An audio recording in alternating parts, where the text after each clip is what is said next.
നന്റെ നീന മറന്നതുപോലെ, നന്റെ നീന തിരിഞ്ഞു കളഞ്ഞതുപോലെ ഇണ്ടത്തെ നാളും നിന്റെ നാണ് മറന്ന് കളഞ്ഞിര മനുഷ്യ.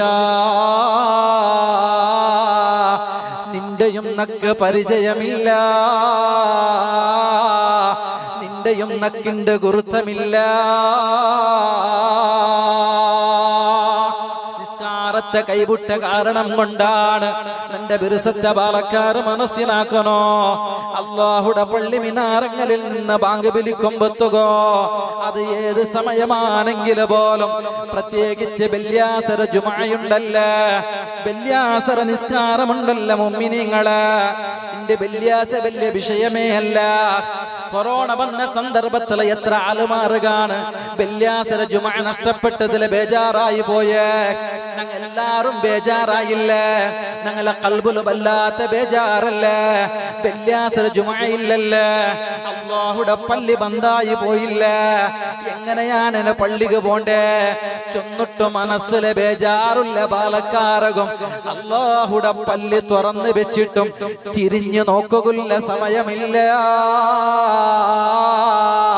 പ്രത്യേകിച്ചിട്ട് വെള്ളിയാസരണ്ട് പോലും അല്ലാഹുടെ പള്ളിക്ക് പത്തുകുല്ല മനസ്സില്ല. എന്താണ് മുസ്ലിമേ വെള്ളിയാസര മഹത്വം എന്ത്? ഒന്ന് മനസ്സിലാക്കി നോക്കിയെങ്കിലാ ഹബീബായ റസൂലുള്ളാഹി തങ്ങൾ ചൊല്ലടോ, ഖൈറു യൗമിന ത്വലഅത് ഫീഹി ശംസു യൗമിൽ ജുമഅ.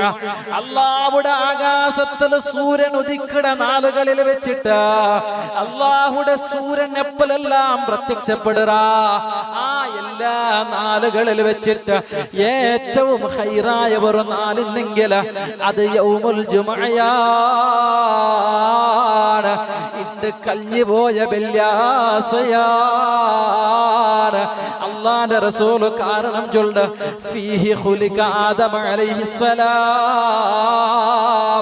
മഹാനായ അബുൽ ബശർ ആദം നബി അലൈഹിസ്സലാമയുടെ അല്ലാഹു തആല സൃഷ്ടിച്ച വെള്ളിയാസരണ്ടായിട്ടിക്കട മാത്രമല്ല, വഫീഹി ഉദ്ഖിലൽ ജന്ന. വെള്ളിയാസരണ്ടാണ് ആദം നബി അലൈഹിസ്സലാമയുടെ സ്വർഗ്ഗത്തിൽ നിന്ന് സ്വർഗ്ഗത്തേക്ക് കടത്തപ്പെടറ മാത്രമല്ല, വഫീഹി ഉഖ്രിജ മിൻഹാ. ആ സ്വർഗത്തിൽ നിന്ന് ആദം നബി അലൈഹിസ്സലാമയുടെ അല്ലാഹു തആല ഭൂമി ലോകത്ത് എരിഞ്ഞതും വെള്ളിയാസരണ്ടാണ്. തീന്നില്ല. വലാ തഖൂമുസ് സാഅതു ഇല്ലാ ഫീ യൗമിൽ ജുമുഅ. ഒരു വെള്ളിയാസരണ്ടല്ലാണ്ട്